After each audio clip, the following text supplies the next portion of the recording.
Lah apa to sapa babe? Dene Pandhawa kudu rawuh enten negara Ngamarta, Pandhawa arep dijak dening bapak nyaketi para kawula. Ngeten nggih sinuwun, bapak wau ngendika ngeten. Jane kawula iki ora butuh dibiyuki brana picis, ora butuh diwenehi apa-apa, ora butuh dijanjeni apa-apa. Ning kawula kuwi dicedhaki karo pengarepe. Ngono. Mbah duka, mbah lurah, mbah bupati, mbah presiden kuwi nek cedhak karo rakyate bakale ditresnani. Mbah duka, mbah lurah, mbah bupati nek ora cedhak karo rakyate, rakyate ora tepung kuwi arep ana rasa tresna saka ngendi? Ora bakal iso. Ngoten. Mula kudu tansah cedhak karo masyarakat. Elinga sampeyan iso lenggah dadi dukun, dadi bupati, dadi lurah niku merga disengkuyung dening warga masyarakat, merga saka suarane masyarakat. Nek wis dadi aja lali dicedhaki para masyarakat. Sutanaya, ayo piye? Kahanan desamu piye? Sae, Pak, sae. Kurang apa? Kurang niki irigasi. Yo, gotong royong tak bantu bareng-bareng niku bakale dadine apik. Ngoten. Ning nek meng meneng wae lungguh sila tumpang kendangan jengkol duwe derajat duka lurah bupati rumangsa duwe derajat sing dhuwur dhewe nggo nepak mbun-bunane para kawula. Oh lah mbok sumpah wis to ora suwe upama dadi ming sak periode. Bar kuwi modar. Iya Bagong. Nggih. Mula sampean ngerti dhewe. Semar niku dadi duka pirang taun? Meh seumur hidup.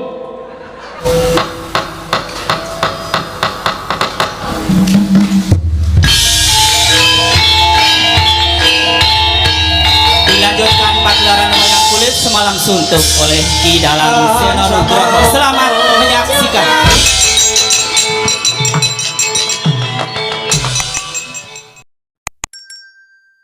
Kadangipun Kakang Dimas Werkudara barep kakangku apa? Ora kanthi kanyono-nyono geger jroning pasewakan ndak kira yen to ana gajah meta sarta macan ingkang wal saka ing krangkeng jebul iki sowaning Panakawan ora pangling Bagong ingkang Abiyantara. Wah, cah degleng Bagong arep apa? Sowan ana ing Praja Ngamarta. Wah, mula kaki timbalono barep kakangku. Yen Bagong darbe panjaluk turutono jer kuwi minangka dadi Panakawanku lan Panakawaning Pandhawa. Aja nganti mirang-mirangke. Dagi timbalono. Ngopo Bagong sowan? Iya Dimas. Prayogakno anggone si Adilenggah. Yo wis ora kurang kepenak. Pun Kakang dangu kelawan Bagong mangsa Baronga. Purbawasih tak pasrahke marang barep kakangku. Panakawan Bagong padha kanthi raharja sak praptamu Panakawan. Nonamit pasang Kalimantabe tinebena ing iladune dumawahing tawang towang sinuwun linepatna ing tulak manuk. Menawi wonten lepat anggen kula munjatur ngersa paduka Gusti kula ingkang sinuwun diagung pangaksami kepareng aturaken sembah sumungkeming pangabekti kula kunjung nggih sinuwun. Iya Bagong ndak tampa pangestuku tampanana matur sembah nuwun. Niki Ngamarta kok larone akeh banget to sinuwun. Iya Bagong. Niki nek tenggen kula wis tak plastiki ceplokke ndok enak banget iki. Panakawan Bagong padha raja sak praptamu. Ngandera mlebu cangkem. Pangestunipun sinuwun Ndarawati wilujeng bekti kula kunjung nggih sinuwun. Iya Bagong tak tampa pangestuku tamanana Bagong. Kula pundhe nggo jimat mari mandayana ingkang santos. Ora sasok nirokke swaraning ratu nggih. Angkarang kula niku nek krungu pangandikaning Ndara-ndara Pandhawa niku ati kula niku seneng. Sinuwun Puntadewa niku nek ngendika luro, alus, lembah manah Andapasor. Ndara Werkudara nek ngendika ngopo Bagong sik mataku samberan. Ndara Werkudara nek ngendika gedhe gandem arem so sistem. Ndara Janaka nek ngendika ya alus monggo ya wah ora apik kabeh pokoke nyenengake. Iya Bagong nggih. Bagong. Nah, mak jelep nang ati. Mak jelep nang ati. Bodho Kandirarja saprabtamu. Pangatenipun Ndara Werkudara wilujeng niring sambikala. Bekti kula kunjung nggih, Den. Iya. Iki ngopo ngeplaki sirahe dhewe? Kencokane. Risi. Nek lek jijik niku mboten wong laron niku kewan ora jijiki, ming risi. Lah iya. Sampeyan nek risi mesti ya obah-obah kok. Iya, Bagong. Nggih kandhani. Prayoga nunggon mulungguh. Sampun mboten kirang prayogi, Ndara. Ponokawan Bagong Padhararja saprabtamu. Ndara Janaka wilujeng bekti kula kunjung. Iya Bagong ndak tampa pangestuku Tampanana. Ponokawan Bagong Padhararja saprabtamu, Ponokawan Bagong Padhararja saprabtamu. Ndara kembar wilujeng bekti kula kunjung nggih Ndara. Iya Bagong. Pangestuku Tampanana. Iya Bagong pangestuku Tampanana. Kula pundhingga jimat paripin dayanana ing kasantosan. Ponokawan Bagong, pun wonten pangending dawuh sinuwun. Ana wigati apa sowan mongko tanpa tinimbalan? Apa saka karepmu dhewe, apa diutus dening bapakmu Semar? Kepareng ngaturaken tebah Siti Sekol binung teling ngeron kelapa. Apurenta mbok bilih wonten lepat kula nggih kula munjuk atur nesa paduka Sang Nata. Iya Bagong ora dadi ngopo. Menika ing angka setunggal angka kalih munjuk atur ngersanipun sinuwun Prabu Darmakasuma bilih anggen kula ngabiyantara ngersanipun Nalendra ing Ngamarta menika boten saking pikajengan kula piyambak nanging kula menika dipun utus dening Bapak Semar. Diutus dening bapakmu. Nun nggih mekaten. Ana wigati apa Bagong? Kula niku ya gumun biasane sing ditimbali niku sing diutus niku Petruk. Iya, lah kok dadi Petruk kok ora sowan diutus bapakmu kok malah kowe. Aduh kok kula ora ngerti. Wong Petruk diutus niku plegak-pleguk ya gelem ya ora.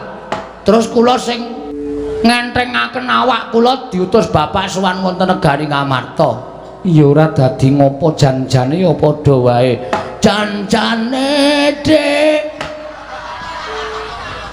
Iki edan tenan kok. Anggere omong kok mesti sakarepe dhewe. Niki merambat nang irung niki. Niki marai wahing lho niki.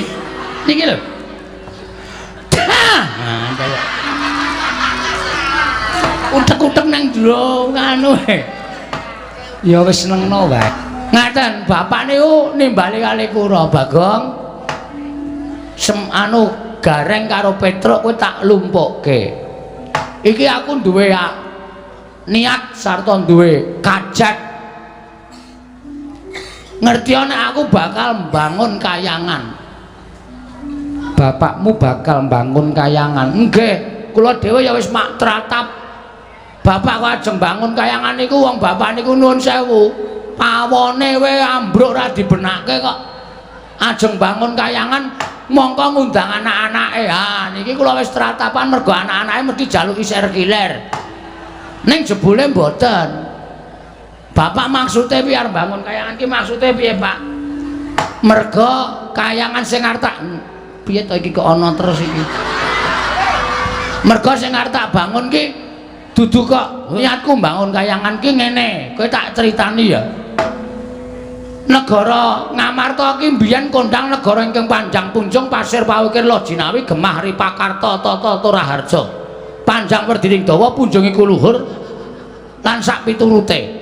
Sapa to sing ora kedanan karo negara Ngamarta? Kabeh padha kedanan. Ya ayeme, ya tentreme, ya rukune. Mongko Ngamarta ki dumadi saka pirang-pirang kutha, pirang-pirang pulo. Beda-beda basa, beda-beda tata cara adat budayane ning tetep iso manunggal dadi siji. Lah kuwi sing marai Ngamarta iki dadi negara sing kondang. Iya. Ning akhir-akhir iki akhir ki apa? Oh iya lali aku. Kari-karine iki pokoke dina utawa taun-taun iki Ngamarta niku wis ora tentrem. Ngamarta niku pun boten sae, Ngamarta niku wis ora ayem. Teng pundi-pundi dadi gegeran, ana perkara sithik padha bentak sirah, ana masalah sithik dirampungke nganggo atos sing balung mleting kulit. Rasa kamanungsan boten dijunjung dhuwur, ning hukum alas utawa hukum wana sing digunakake. Niku sing Bapak ora cocok. Contone papan-papan panembah saiki wis sepi, papan-papan pasinaon ora padha diparani, sing diparani papan-papan maksiat. Lah, Ngamarta sing kanane kaya ngene iki nek ora tak dandani arepa negara ingkang sentosa, ning ibarate kaya dene amung kari sak siliring bawang, sak umuring jagung, sak uruping damar. Ngamarta mesti remuk bubuk dadi rempon. Nek Ngamarta ajur sing diseneni sapa? Sing diseneni Semar, merga Semar ki pamomong negara Ngamarta kok ora iso dandan-dandan tumrap negara Ngamarta. Wah, rame niku. Iya. Bapak ngendika kaya ngoten niku nyewa sound system. Apa iya? Nggih. Teng ngarep pendopo nika wae sing seba meng kula kare Gareng kare Petruk bareng Bapak ngendika oke-oke ngoten niku masyarakat teko kabeh terus do meneng kabeh do ndingkluk do mantuk-mantuk. Katentreman wong urip rukun ki penak, wong urip ayem ki penak. Dalane iso ayem kudu rukun. Dalane rukun kudu mat sinamatan daya dinayan. Ngono? Gunake rasa.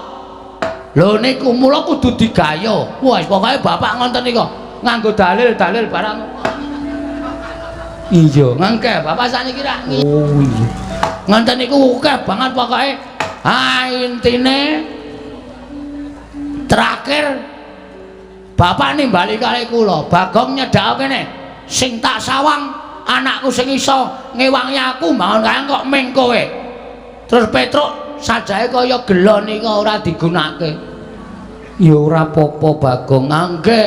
Ya kudu sing adil Semar niku. Iya pancen mengkono, nggih. Kowe tak utus nang negara Ngamarta, Bagong. Sawana pepunden Pandhawa. Pepunden Pandhawa elingen utawa emutna. Gawenen eling Purwoduksina.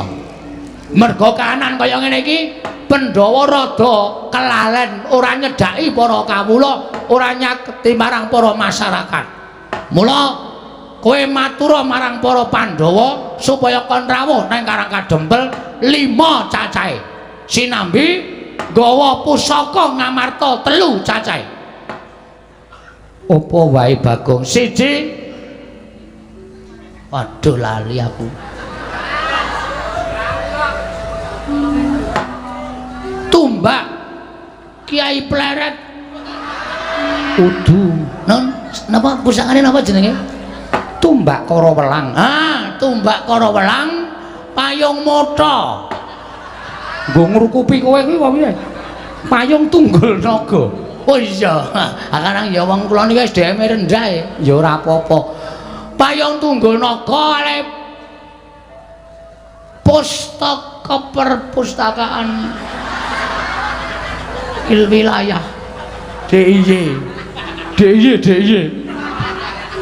per anu pustaka Jamus. Nah, pustaka Jamrut Jamus Kelimasada. 3 niku kudu diasta para Pandhawa. Lah apa to sapa bababe? Dene Pandhawa kudu rawuh enten negara Ngamarta, Pandhawa arep dijak dening bapak nyaketi para kawula. Ngeten nggih sinuwun. Bapak wau ngendika ngeten. Jane kawula iki ora butuh dibuyuki brana picis, ora butuh diwenehi apa-apa, ora butuh dijanjeni apa-apa. Ning kawula kuwi dicedhaki karo pengarepe. Ngono. Mbah duka, mbah lurah, mbah bupati, mbah presiden kuwi nek cedhak karo rakyate bakale ditresnani. Mbah duka, mbah lurah, mbah bupati nek ora cedhak karo rakyate, rakyate ora tepung kuwi arep ana rasa tresna saka ngendi? Ora bakal iso. Ngoten. Mula kudu tansah cedhak karo masyarakat. Elinga sampeyan iso lenggah dadi dukuh, dadi bupati, dadi lurah niku merga disengkuyung dening warga masyarakat, merga saka suarane masyarakat. Nek wis dadi aja lali dicedhaki para masyarakat. Sutanaya, ayo piye? Kahanan desamu piye? Sae Pak, sae kurang apa? Kurang niki irigasi. Yo, gotong royong tak bantu bareng-bareng. Niku bakale dadine apik. Ngoten. Ning nek meng meneng wae lungguh sila tumpang kendangan dengkul duwe derajat duka lurah bupati rumangsa duwe derajat sing dhuwur dhewe nggo nepak mbun-bunane para kawula. Oh lah mbok sumpah wis to ora suwe upama dadi ming sak periode. Bar kuwi modar. Iya Bagong. Nggih. Mula sampean ngerti dhewe. Semar niku dadi duka pirang taun? Meh seumur hidup. Ngoten. Mergo bapak niku arepa wis tuwa, arepa bapak niku wis sepuh, ning ora ana sing wani ganteni bapak dadi pengareping Karang Kadempel. Bapak niku entrengan. Ana sripah, wong irung mati bapak wis teko. Ayo ora gleleng. Bapak niku nek kok MC sripah, ana wong kerokan wis dipesen. Iki sesuk nek mati aku sing MC. Lho pripun? Saking bapak niku le tresna tenan. Iya. Ana pertemuan apa-apa bapak teko. Ana wong dandani dalan bapak teko arep wis tuwa. Nek ya kuat nek ming narik keseran bapak niku ya nyambut gawe. Lho, wong nglumpuk niku ora kudu nyambut gawe. Waton gelem mlumpuk bermasyarakat nek ana tanggane rame-rame ayo dicedhaki. Ana apa to? Ayo dibantu. Bantu ora perkara duit, bantu moral. Ngono ya apik. Oh, ngoten bantu swara, ego, partikel niku ya diregani. Ora kok meng alasane, aku ora iso nyemen kok. Kon melu kumpulan gawe irigasi. Kon ngapa ning kono? Niku meng alasane wong keset. Iya, Bagong. Nggih. Aku ora iso ngaspal kok kon gawe dalan. Ngapa ning kono? Ah niku alasane wong keset. Ora kaya ngono. Sing apik niku kumpule. Kumpule niku sing apik. Bapak niku ora tau wegan. Bapak niku tahlil ya mangkat, genduren ya mangkat, sripah ya apa-apa bapak niku ora tau kok absen. Mesti mak petungul, ngerti-ngerti ten riku. Mula masyarakat tresna, mula masyarakat sayang karo bapak. Nek sampean nganti lali nyedhaki para kawula, terus kawulane sakarepe dhewe ngenten iki sing tuna sapa? Samang. Samang ki apa? Cara desa aja digunakake ning kraton. Sampeyan kok samang. Samang niku singkatan saka sampean. Men disikat dadi samang. Oh ngono. Nggih nek cara nggen kula ngenten niku samang. Mula dinten iki kula sowan kepareng samangke mugi andadosna ing kawuningan kula badhe ngambil 3 pusaka. Inggih menika Tumbak Karawelang, Payung Tunggul Naga, kalih Pustaka Jamus Miang Jimat Kelima Sada sareng sak tindakipun pepundhen Pandhawa. Ngoten mawon. Pun kula tunggu pengendikanipun Sinuhun Prabu Darmakusuma. Werkudara, nggih. Piye Yayi? Ayo mangkat gegayuhane Semar ngelingake marang para Pandhawa. Yen nganti awake dhewe ora budal nyang Karang Kadempel, yen nganti Semar nesu sapa sing bakal ngereh-ereh atine Semar? Modar ora. Semar iki nesu bahaya.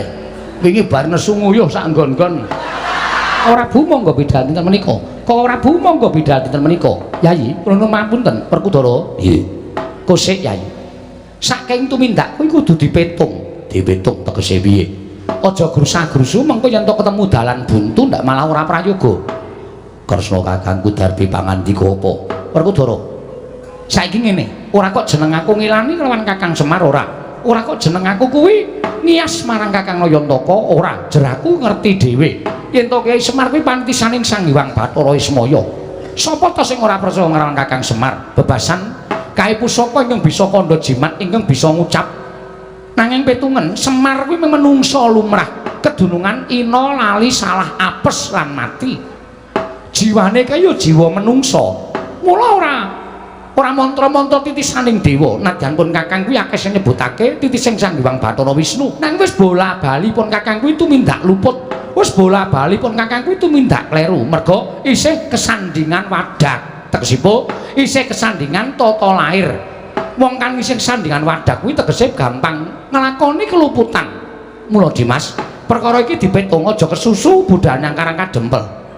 Tegese Kresna kakangku ngendika kaya ngono. Ora usah dadak mbok iker-ingerke, aja mbok ubeng-ubengke. Gage jujuken ana panyakra bawa apa kowe kelawan Kakang Semar. Werkudara, tembung sing akeh-akeh saka pun Kakang mau lereke mung siji. Semar kuwi isih menungso, kedunungan ina lali salah apes lan mati. Lah, kuwatiring pun Kakang ana tembunge si Bagong ngene nyuwun ngampil pusaka telu, tumbak karo welang payung tunggul naga, kelawan pustaka jamus miyang jimat lima sada. Ana rasa kuwatir penggalih pun Kakang, mbok menawa ana niat ala saka Kakang Semar, kok kepengin nguwasani pusaka telu negara Ngamarta. Lah iki lho Yayi, perlu tak petung. Merga dasare apa aku iso kandha kaya mengkono, Semar isih menungso kedunungan wadak, tegese kedunungan luput. Mula perkara iki kudu dipetung, aja kesusu budhal nang karang kadempel. Ning ditanjehke sik apa lahir batin Semar nggone bakal bangun kayangan, apa kabeh mau mung kinarya pawadan utawa kinarya alasaning Kyai Semar nggone duwe niat ing ora prayoga. Dene panjenengane kepengin gaya wujuding pusaka telu, pustaka jamus lima sada, tumbak kara welang, payung tunggul naga Werkudara. Menampet pasang Kalimantan nyuwun pangapunten sinuwun kok mak celekit kula krungu swara sing rampenan. Bagong sing sabar Bagong, aja banjur tumangkar kanepsana merga midhanget sabdaning Kaka Prabu Ndhuwarawati. Kudu sabar merga pirembugan akeh para priyagung kuwi pancen penemune dhewe-dhewe. Nggih, kula percaya. Ning ana kata-kata sing marahi ora penak. Semar ki isih kedunungan wadak. Semar ki kedunungan wadak, wong sing wis kedunungan wadak kuwi kedunungan ina lali salah apes lan mati. Terus Semar dianggep arep tumindak sing ora prayoga merga kepengin gaya wujuding tumbak kara welang, payung tunggul naga lan pustaka jamus lima sada. Nuwun sewu napa atur kula nika dereng cetha.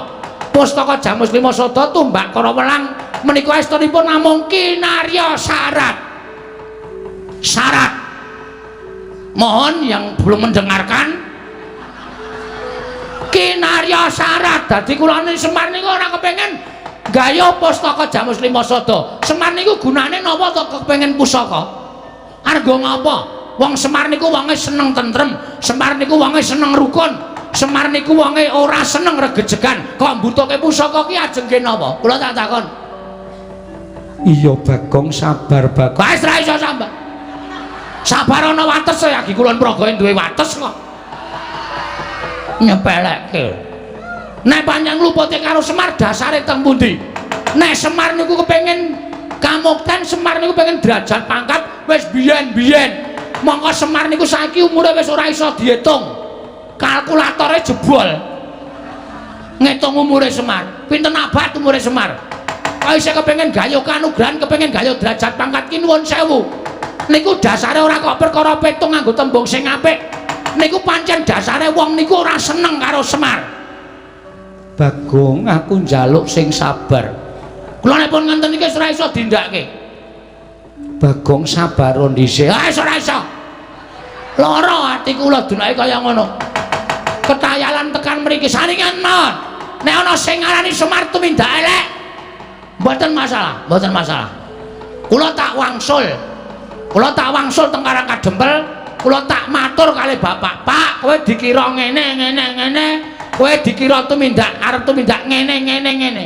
Mengke nek Semar takon, sapa sing ngarani Bagong? Sing ngarani iki. Kira-kira piye? Nek Semar nesu kira-kira wong sing muni ngono kuwi mau wani wae piye? Adu arep karo Bapak. Iya, aku ngerti yen bapakmu nesu aku iso ngrasakake lan aku dhewe ora bakal wani. Ning tak jaluk sing sabar Bagong. Mboten iso sabar. Pusaka bakal tak paringke kowe. Ora nggawa pusaka ora padhen. Wis kebacut mangkel kula teng mriki. Nembung apik-apik. Kula niku le ajeng matur sinuwun Prabu Darmakusuma. Wiwit dikongkon bapak 3 dina kepungkur kula sinau basa Jawa. Trikel-trikel omongan kula kok barang tekan iki ana sawe sing alambene sampe naik dhewe. Bagong kuwi Nalendra ora urusan. Bagong sing sabar. Aja kaya ngono, kowe sing sabar kowe wong tuwa. Wong tuwa ngapa? Oh, aku ora trima. Wis ngoten mawon saniki lereke. Saniki garis besare ngaten mawon. Sinuwun purun maringke syarat telu niku mboten. Apa? Siji semen telung sak. Aku ki jan mapikir aku malah bangun toilet terus. Tumbak karo welang, payung tunggul naga, pustaka jamus miang dimatriyata ajeng mangpareke mboten. Nek sampean maringke matur nuwun, tegese sampean sing kelingan karo labuhane Bapak Semar.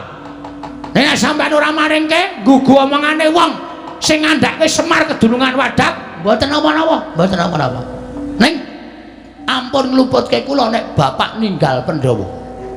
Ampun ngluputke kula. Pandhawa iso kaya ngene iki merga sapa? Pandhawa cilik dileliting, mlebu ngalas ditutke, mlebu guwa ditutke karo bapak dijak prihatin. Tundhone saniki Pandhawa ngunduh wae ing pakarti, iso mukti ngawibawa. Bapak ya tetep dadi abdi ora mundhak pangkate, ora ana kok tumenggung Semar niku mboten wonten. Niku ikhlas bapak nglakoni lelakon kaya ngoten niku ikhlas, Ndara. Nek kok sampeyan wonten niku malah enten pangendika sithik wae ra nuwun sewu rada terus penggale sampeyan ora tetek, ora tangguh, ora tanggon. Wah, Kresna kakangku. Mergo saka pengendikamu Bagong nganti kaya ngono. Wah, piye iki le ngendhake? Ora ana sing ngendhake aku nek nesu. Nek ora diliwetke. Aku ini nesu anggere mambu sego terus mendro. Ayo, piye? Mboten wonten. Pun ngenten mawon kula mlakokean omong nggih kula niku kesel. Omong terus saben bengi laren-laren. Ngenten mawon nggih. Apa? Arep matur apa? Apa anane ajeng kula omong nggih bakone wong resik. Ora tau tumindak ngapusi kula niku ora tau tumindak ngapusi blas ora tau. A kula omongke A, B kula omongke B. Ora ana tetembungan Bagong kok dandang dikandhake kontol-kontol dikandhake dandang. Mboten, kasunyatan sing dumadi kula aturke ngersane Bapak. Nang ngene Bapak nesu, kula wis ora melu-melu, ora melu cawe-cawe. Nek nganti Bapak kula lapori ngonten, Pandhawa kok kaya ngono. Aku dhewe sing ning Ngamarta. Kapok kabeh. Seli, wingi tanggane bapak dintuti bapak opname sapriki. Ngobal-obal entut ngeri tenan. Ambune wus abis mambu kabeh. Saya nek bar mayang, Pak.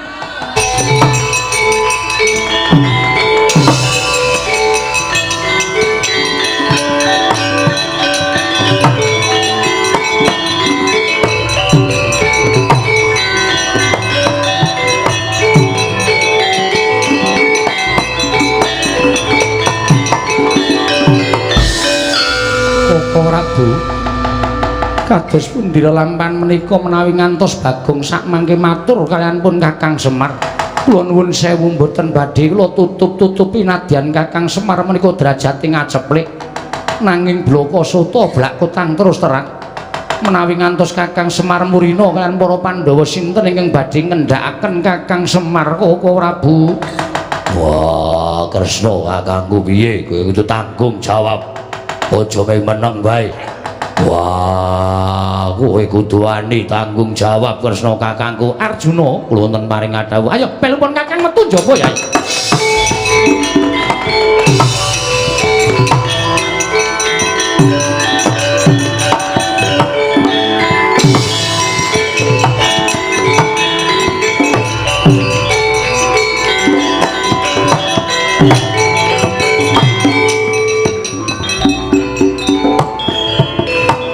Malah dadi ora karo-karuan kahanane kembar kula wonten timbalan tanpa tinimbalan tumuri maju nggonmu ngabiyantara ana apa Sedewa Koko Prabu kula nuwun sewu menapa Koko Prabu mboten prisa dhateng lampahan ingkang lampah pun Kakang sumurup kedadian apa Yayi kula nuwun sewu menika martandhakaken bilih menapa gegayuhanipun Kakang Nayantaka menika lair dumugining Batos menapa dene Panyakara bawanipun Koko Prabu Ndarawati menika mboten saged kabukten krana menawi Koko Prabu kemarang kula caosi priksa sak pengeripun Bagong Pusaka Ngamarta tetiga tumbak Karawelang payung tunggul naga miwah pustaka Jamus kelima sada katingal gegana nglangkungi wonten ing Ndatulaya tut wuntak dhateng lampahipun Panakawan Bagong ing mekaten nadyan wujudipun pusaka tiga nanging kacarios pusaka menika dadosan saking para nalendra ingkang digdaya satemah salin wujud dados pusaka mila boten aneh menawi panggrahitanipun lan prabéda kadidine jalma wantah. Apa mengkono Dimas inggih? Wah, cetha. Yen to pun diarani dening Kresna mau ora kabukten. Lan niyate Semar lahir batin. Nanging pun Kakang kuwatir. Koko Prabu nggone nyuwun pamit nganti kelawan Arjuna katingal pasemone kaya nandhang duka. Yen to nganti ana apa-apa ing tumanduk kelawan Bagong merga saka Koko Prabu Ndarawati piye Dimas? Aku percaya karo Panakawan Bagong nadan wong loro saudon telu saurupan mengko tak gawene cara supaya Bagong aja nganti pulasara karo Kresna kakangku gedene nganti Bagong dibondo tangane dening Kresna kakangku. Dimas Werkudara mangsa Baranga ya ngestake dawuh kembar kula wonten timbalan pun kakang bakal tata-tata lumarep ana ing Karang Kadempel nanging budalna kang padha sibo ingsun kundur ngedaton kula ana ngestaken dawuh nyun pamit madhal paselan sing ati-ati aja kaya bocah cilik Dimas kembar bejengkaran tindaknya Sri Naranata wau paripurna sang nata asami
timbali Gurawalan raos sing manahipun ingkang rayi Gawa Prabu kepareng wiji dating ingkang rayipun Setyaki kepareng kula cumadung dawuh kowe tak kandhani ya Yayi iki mau nggonku suwanane negara Ngamarta diajak rembugan lan Yayi Prabu Puntadewa babagan pasumenan ingkang sinandhang dening Yayi Darmaji mekaten nanging durung rampung nek padha rembugan babak anglayoni jujul lan usuli sowane Panakawan Bagong yang ngambil wujuding pusaka Ngamarta katalune ya kuwi tumbak Karawelang payung tunggul naga pustaka Jamus Miang Jimat lima sada kasinggihan mekaten bakal kinaryosa ana Kakang Semar nggone bangun kayangan nanging rasa pangrasaku kok kurang gathuk aku kurang mathuk lho iki kuwi gegayuhan liyane merga dadak nyuwun ngambil pusaka kateluning negara Ngamarta lajeng wonten wigatos menapa nggonku matur lan Nyai Darmaji ento aku ora cocok kan pemanggih Kakang Badranaya kok dadi murinane si Bagong tegese Bagong nesu Setyaki Bagong nesu iya malah sajake ninggal tata krama kelawan Nata Indrawati dheweke sumpah yen to bali ning saka negara Kawarta bakal wadul kalawan bapakne.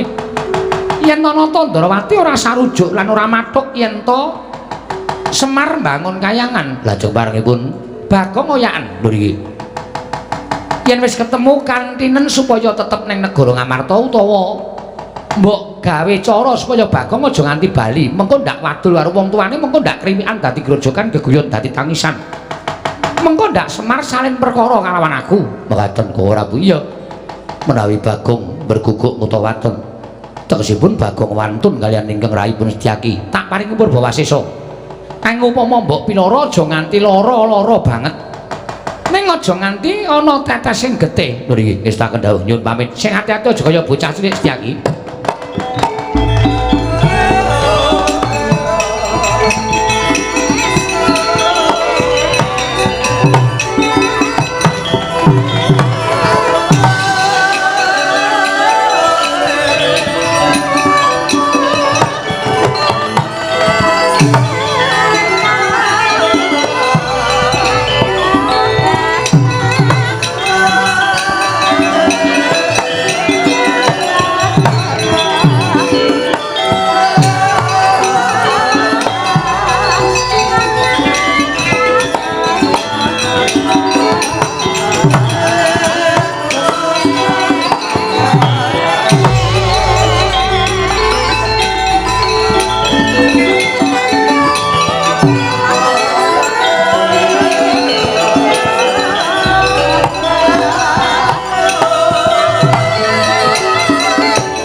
Putra pun Gatotkaca wonten dawuh Rama Kyai miji dhateng putra pun Antarja. Ana apa, Pak?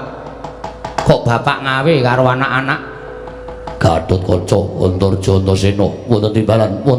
Ana apa, Pak? Ngamarta ketekan Bagong diutus karo bapakne nggone bakal bangun kayangan. Bangun kahanan negara Ngamarta supaya uripe kawula pindhane ana ing kayangan. Nanging jebul niate Semar dianggep ora prayoga karo Kresna kakangku. Terus nganti Bagong padu karo Kresna kakangku. Iki mau aku weruh dhewe Kresna kongkonan Setyaki kinen nyekel karo si Bagong. Wah, Gatot wonten timbalan. Antarja wonten timbalan. Antasena piye, Pak? Ora ketang sithik kowe tau tate dikudang karo Bagong, dimong karo Bagong. Bagong kuwi Panakawan, nadyan aku wong tuamu wae tau tate nampa pangudange Bagong. Kowe tak kongkon le. Cah bagus. Bagong ayomana yen Setyaki arep mulasara karo Bagong, kowe tak paringi purba wasesa. Pamanmu Garbarji Jatasana. Sendika ngestaken dawuh. Serius, Pak? Yo. Tenan iki? Yo, tenan. Nek tenan njaluk pamit. Nek pancen Mak Crik Setyaki arep gendak sikara karo Bagong, aku ora trima lahir batin. Upama ora didhawuhi karo bapak, nek aku weruh aku mesti ngewangi karo Bagong. Manggato aja kaya bocah cilik. Nyuwun pangestu, Pak. Yo.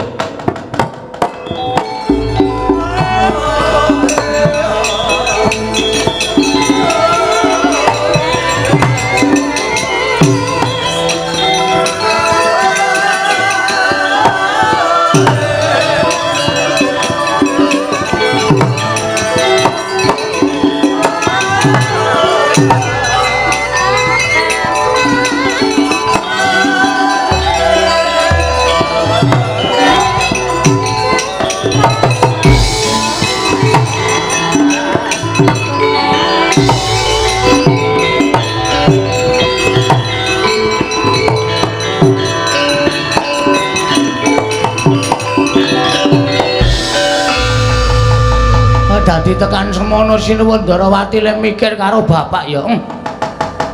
Aku kok dadi ora nganti kentekan pikiran ning gagas karo Sinuwun Kresna. Iya, bapak dianggep arep duwe niat liya. Dume bapak ngersake pusaka 3, Tumbak Kara Welang, Payung Tunggul Naga, Pustaka Jamus Jimat Kelima Sada. Hak kandhake Semar tenan kowe Sinuwun, yakin. Bapak ki nek wis nesu ngedape-dapi nggilani. Malah sisan gawe aku tak weruh nek pancen Ratu Ndrawati ki iso menang karo bapak tak delok kaya ngapa kahanane. Pak, Mir. Aku mulai, Pak. Aku arep lapor karo kowe, Pak. Iki ana kanan sing kaya ngene iki, bapak mikire piye? Nek bapak ora trima tak kon nyambut gawe dhewe. Nek aku karo Sinundrawati aku jelas kalah. Aku matur ngersane bapak, Pak.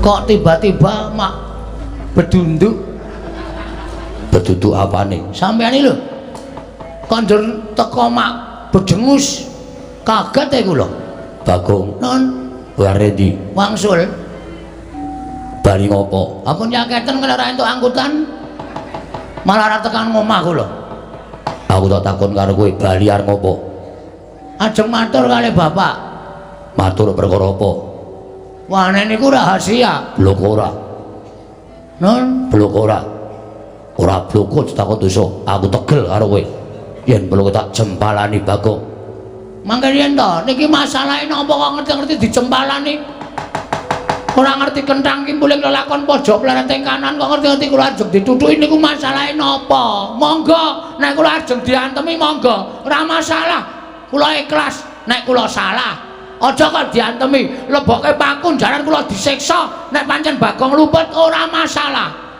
ning ora salah ora kleru dijotosi niku terus pripun le mikir apa ora rumangsani kleru mboten kowe mau ning kedaton omong piye wah werna-werna lali punan pun sore wau wis liwatan limbukan barang wis ra iso mikir kula Bagong nun aja sembrono kula mboten sembrono kowe mau ning kedaton matur karo Kanjeng Koko Prabu Ndrawati nek kowe arep bali ning Karangkadempel nggih arep wadul karo bapakmu perkara Sinuwun Prabu Ndrawati mambeki kekarepaning Kakang Semar kene bakal bangun gayangan ya apa ora kowe lha kok ngertos sampean ngerti bae terus rawuh sampean mriki aku didhawuhi supaya nyekel kowe lho iki piye ta iki kok sampean nyekel kula ning salah kula teng pundi ora usah takon salah yen kowe wadul karo bapakmu yen bapakmu nesune karo Koko Prabu Ndrawati mengko kriwikan dadi grojogan geguyut dadi tangisan Semar iso mungsuh Koko Prabu Ndrawati pancen kuwi sing tak jarak aku saiki arep kepengin weruh Semar karo Kresna iki digdaya sapa ya ben padha-padha pamomonging Pandhawa Kresna pujangganing Pandhawa Semar pamonging para Pandhawa nek gelut menang sapa Bagong nun kowe aja sembrono iki lagune Mas Mantos ora usah kepenakmu dhewe Koko Prabu Ndrawati dawuh karo aku supaya kowe tak bondo sawetara wektu weh la iki berarti pancen wis numusi lek ngimpi dirubung sendok mau bengi dan tenan dirubung penari sendok wah terus nek kula bangga tak rampungi nek kula pasrah kowe tak bondo oke wis ben mudar nek kene mbok men wis tak niati kok ora tau mlebu ning cangkeme sencaki lho kok meng lambeku terus klebon lan apa mergo aku ki gragas wae ya larone iki ngerti mlebu ning cangku aku kok apa-apa tak pangane urip mateng tak pangan abeh Bagong malang kerik wae yen ngono kowe wani karo Setyaki den cacing nek aku pidak menungso ngolek ki ora ngrasake lara ning butuh males karo sing idak mongko cacing ki ra ndek perasaan Bagong ki wong diparingi perasaan aku ki mloroe masuk angin tak goleke tamba sontek tak blonyo awakku men mari kok mati diame-ame malah misuh-misuh ya men ora minggat suara aku ora manut terus Setyaki kene marganing patimu jajal sekseni piyai semene Sencaki karo Bagong menang sapa mari dicoba ning dituku lho ora dicoba-coba tuna dicoba-coba sayombo mati dening aku mangga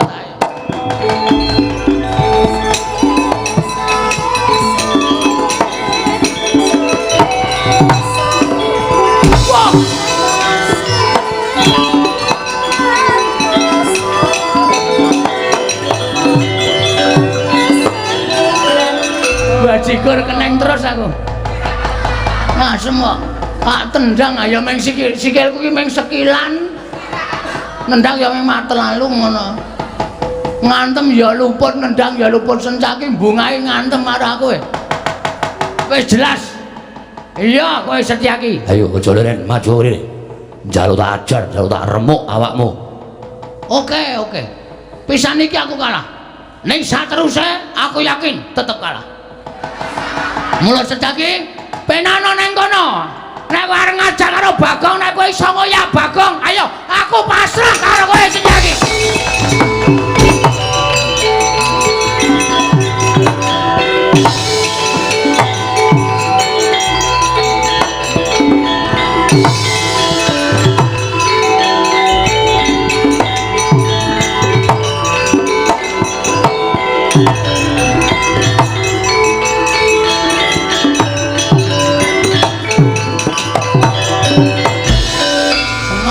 Iso ngoyak aku bekas copet nggak sendok copetan leku melayu iso slep ora iso konangan uang ayo Hoyan ora iso ngoyak aku lapor ke bapak ben geger Ndorowati karo Karang Kajembel wis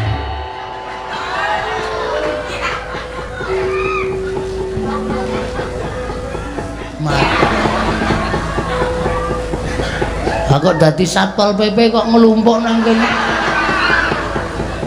Bagong. Anu nggih. Nyuwun ngapunten. Ora apa-apa. Ngopo kok raine pucet? Nggih ketemu karo sampeyan nek mriko diajar Setyaki mriki ketemu Linmas. Modar kula Den. Ora kok ketemu bendarane kok malah nangis. Gong, kowe iki jak omong kok pripate nang ndi-ndi? Ematke bakso Wah, wis akene pucet ngelek. Wis ora iso nyambi iki kok wis ngrekon. Itu jatahmu. Kok tak ngono wae, goreng laron malah. Saya akeh iki. Wis ben ra apa-apa. Kowe ngopo kok bathukmu biru, mripatmu biru. Ning gusine ra abang to? Abang. Mengko nek gusine biru ndak? Waduh, wong bagus gusine biru. Ora.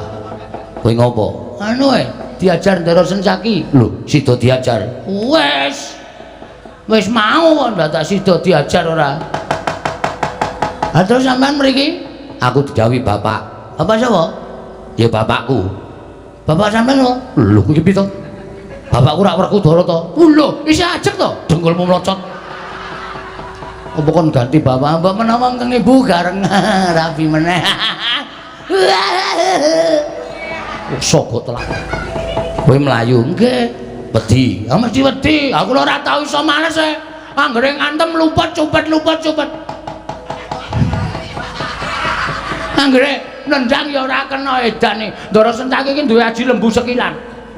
Angger tak antem mesti kurang sekilan mesti ora kena mergane kowe iki awakmu cupet kabeh kok heeh terus ngene aku mau didhawuhi bapak kon ngewangi kowe kira-kira kowe gelem ora tak ewangi serius lho tenan malah ora meng aku Kakang Garuja Kakang Antarja kabeh do ngewangi karo kowe kira-kira piye wani ora wani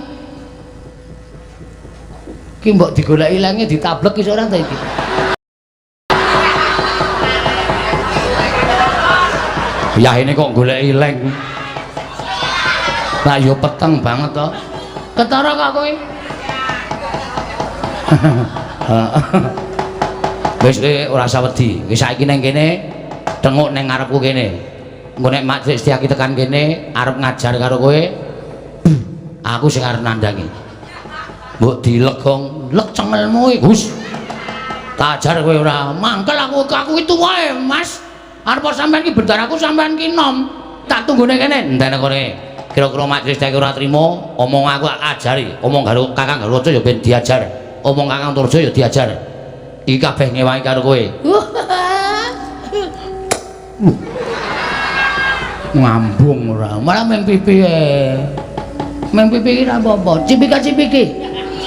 Tondo apa pas duluran. Iya, iya. Tantenane kene. Wah, gleleng ya aku arep sumbar. Tak medheng iki. Iya. Malah kerik. Ora apa-apa wis sakarepmu. Rada memburi. Iya, iya. Wah, ngatur banget ya. Senjak kita kali langsung tak tantang. Piye? Ngejak gelut nek ye. Kono muni mati dereng aku. Ndara Antasena, Ndara Gargaja, Ndara Antarja. Ndara Secaki diajar ora. Ampun. Wih lah, ini kan apa? Melayu-melayu ini kan apa? Oh, kayak apa? Ini apa yang ngirung barang? Ngosek, Ndara Secaki kok kaya latihan gestrek.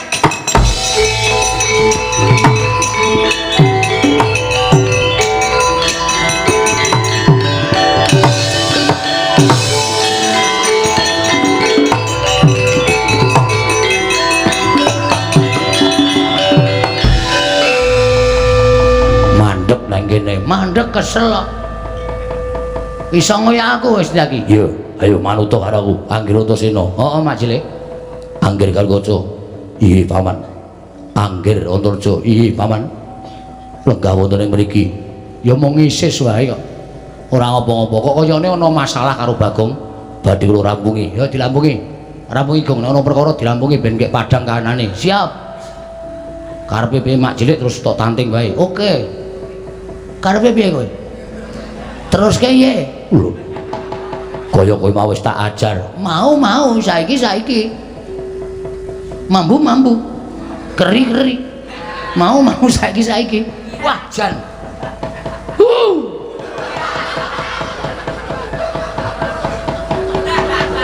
Rada mundur le mayang. Temlekan. Yen ngono kowe wani karo Setyaki. Sing tak wedeni awamu. Ora minggat suara aku. Wis gawe wirange Setyaki gere marganing patimu. Panggao tayane. Lho, wani tenan. Kowe kuat nadai kekuatane ndara-ndara ku sing lengganeng mburi iki.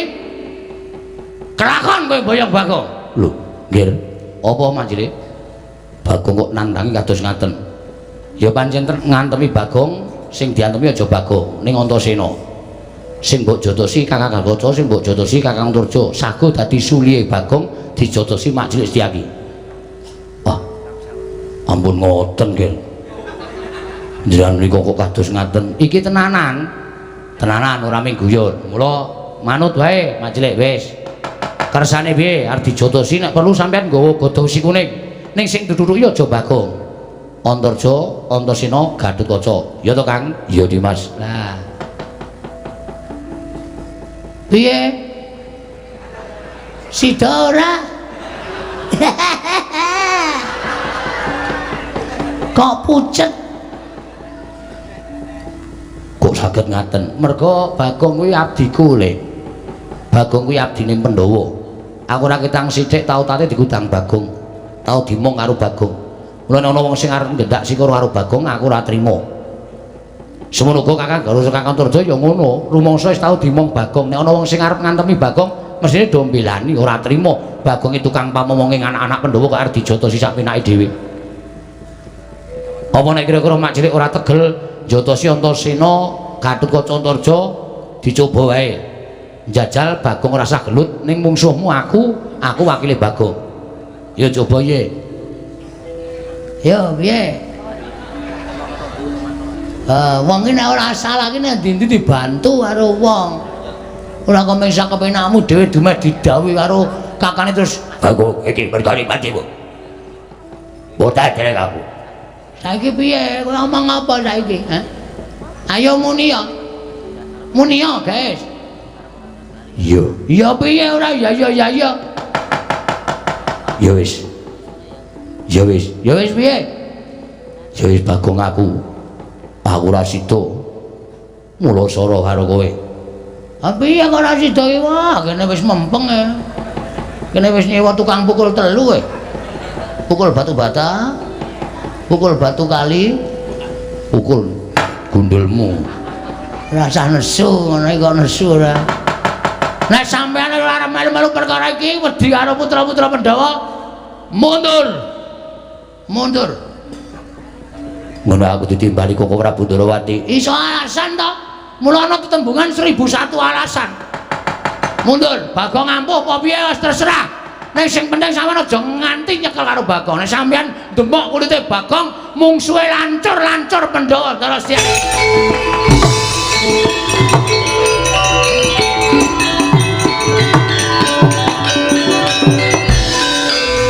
Makasih. Makasih. Makasih. Yo padha-padha. Beres sisan lah yo. Ya beres kowe gendang bali kono Pandoro bapakmu rasa adul-adul ya gongke. Malah yen perlu engko sak budalmu aku nututi karo kowe. Nek wis tak tututi aku arep bantu karo bapakmu karo Kakang Garojo Kakang Antarja. Siap. Weh, aneng kula mulai iso didukani bapak. Mergane Kula mulai kon gawa pusaka 3, tumbak Kurawelang, payung tunggul naga, kalih pustaka jamus jimat 5 sada Ndara. lah terus piye? Wah, kula dhewe ya ora iso mikir.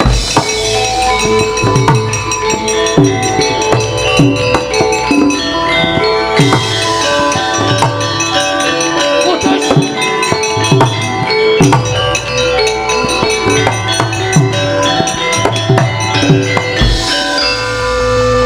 Wiladara tumbak Kurawelang payung tunggul naga pustaka jamus 5 sada. Kok tanpa kenyono-nyono kok kaya melu lakumu kok. Kula ya ora ngerti kok. Kula ora nggawa besi brani lho. Iya. Kok iso detekan kene lho. Ning ora memper. Mergo kowe tak kandhani kok. Pusaka 3 kuwi janjane ora pusaka, ning kedadian saka ratu-ratu sing ampuh jaman semono. Ratu sing didaya. Kula wujuding pusaka ning panggraitane tanpa beda kaya menungso. Ngono ya? Iya. Wis rasan dadak wedi.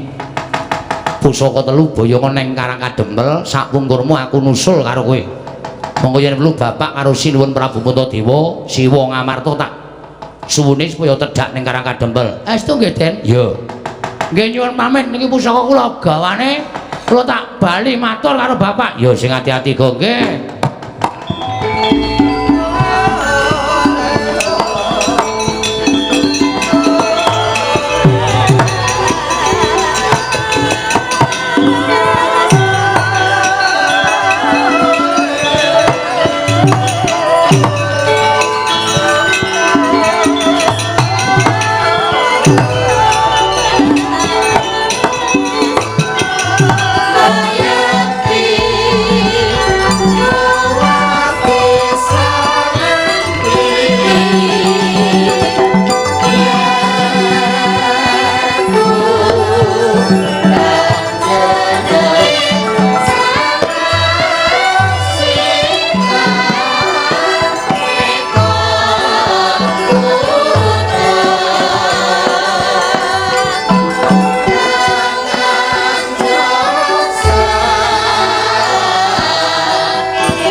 Mastu Nomo Sidam Skaring Bawono Langgeng Kakang Rodo Kakang Resi Kanika Putra Perkencong Warudaya Pak Pong Bu Bolong Kali Codhe sapa sing gawe menawi di Mila kawenes kayiwangan mboten katos padatan satemah karya geger sangganing para Durandara menika mboten panglingkat disowanipun Kresna ingkang abiyantara ning ngarsanipun ingkang rayi Kakang. Ah nggih. Menika pun sukma wicara ingkang abiyantara mongko kanthi badan wadak. Tumuli katimbalana di menapa wigatosipun Kakang Rodo kasinggihan kasekicakna lenggah. Ah nggih sampun boten kirang prayogi. Kresna padha kanthi harja saprapta kita nggih. Tansah nanging kawidadan niring sambi kala sowan kula pukulun. Kemarin kula ngaturaken sembah sumangga ping pangabekti kula kunjuk. Nyaya Kresna ulun lampa. Akarya bombong tias ulun ora liwat pangestu ulun tampan ana. Kula pun dinggo jimat paripe dayana ning kasantosan pukulun. Apa to kang dadi darunane dening jeneng kita suwan ngabiyantara mongko tanpa tinimbalan pukulun. Ingin sepisan kepareng ngaturaken sembah sumangga ping pangabekti kula kunjuk ndungkap angka kalih. Namung kepengin sanget kula nyara widhekaken dhateng gegayuhanipun Kakang Nayantaka inggih Kakang Semar. Anggenipun lumantar Panakawan Bagong nyuwun ngambil pusaka 3 Negaring Amarta.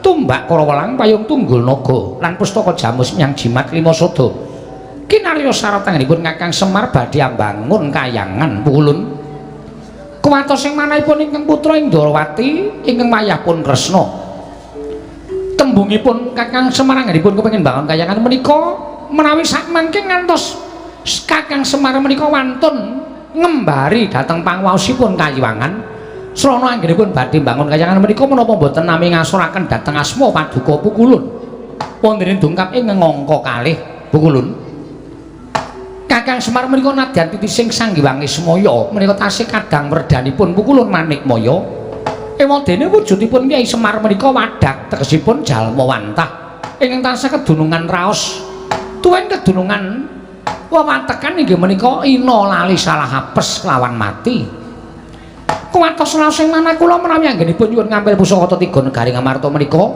tumunten dipun ginakaken pakarti ing boten kirang prayogi duh Pukulun menapa boten damel banger bacen asmaning Kayiwangan jernyatanipun Kakang Semar menika ugi geneping para Jawata mlingking saking menika Pukulun kula nyuwun dhateng Paduka Hyang Ade Pukulun keparenga angginakaken permana rake panuwun ingkang tanpa pepindhan dene jeneng kita wis menehi asarta munjuk atur kelawan panjenengan ulun nggone Kakang Semar bakal duwe gawe bakal mbangun kayangan ing mengkono ndadekake banger bacen asmaning Kayiwangan mula Kresna gandeng wis wali ulun tansah duarep kelawan Kakang Semar turta ulun tansah kawirangan mula babakan Semar jugar lan mbuyane nggone mbangun kayangan ulun pasrahke kelawan jeneng kita kemareng Paduka kinarya nitik yen to Kakang Semar iku lair lan batin nggone mbangun kayangan apa ora kita kudu bisa nggiri-godha lawan Kakang Badranaya mula panggiri-godaning Kakang Semar ulun pasrahke lawan jeneng kita Narayana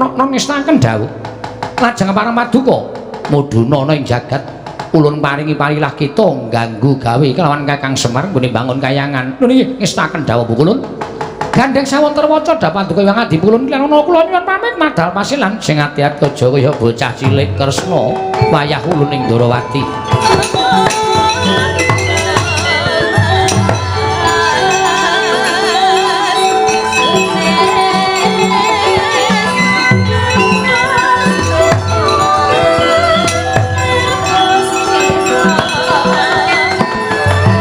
permoni kula wonten timbalaning adawuh Pukulun aja wedi kangelan baju barat kabeh ki nek lumarap ana ing Karang Kadempel susupana jiwaning kawula sak Karang Kadempel aja nganti padha nayogyani Kakang Semar nggone bangun kayangan yen perlu jiwa ingkang resik jiwa ingkang suci tumindak ingkang becik ingeren kiblate supaya tumindak kang ora prayoga nek ngestaken dawuh Pukulun lajeng dilarana kula nyuwun pamit madhal pasilan tumurun wonten madya potong tapakan saking Wadyabala iya ya sing ati-ati permoni aja kaya bocah cilik Bathari Durga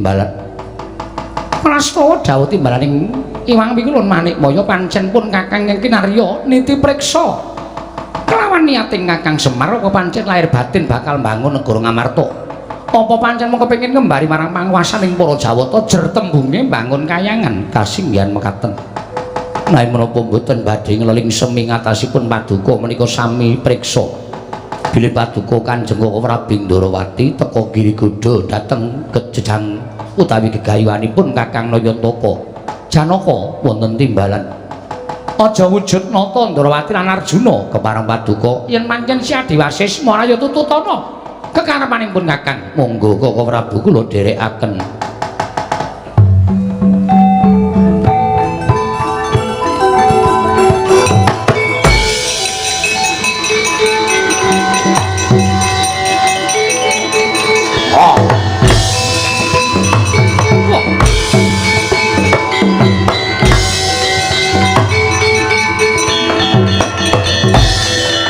aja nganti walang ati rasam. Ayo kaki tututana pun Kakang kowe arep wujud kaya ngapa Janaka?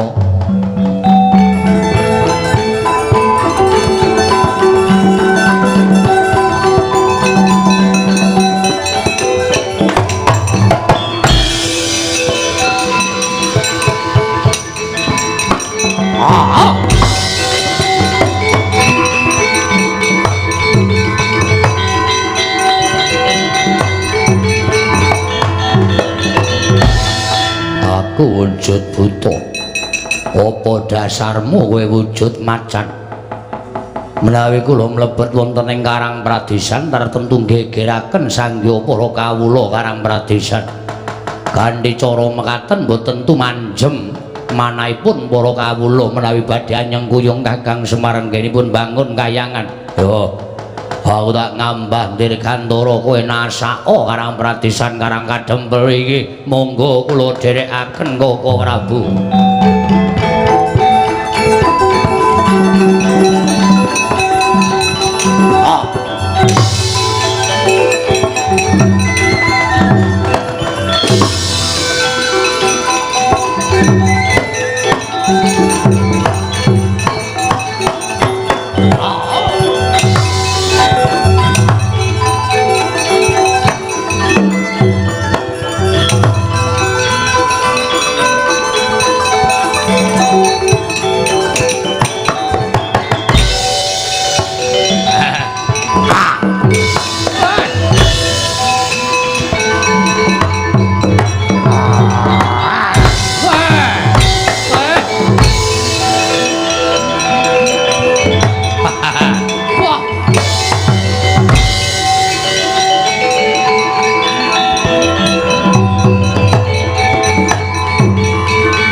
Wonten dawuh Pandya Bedhari.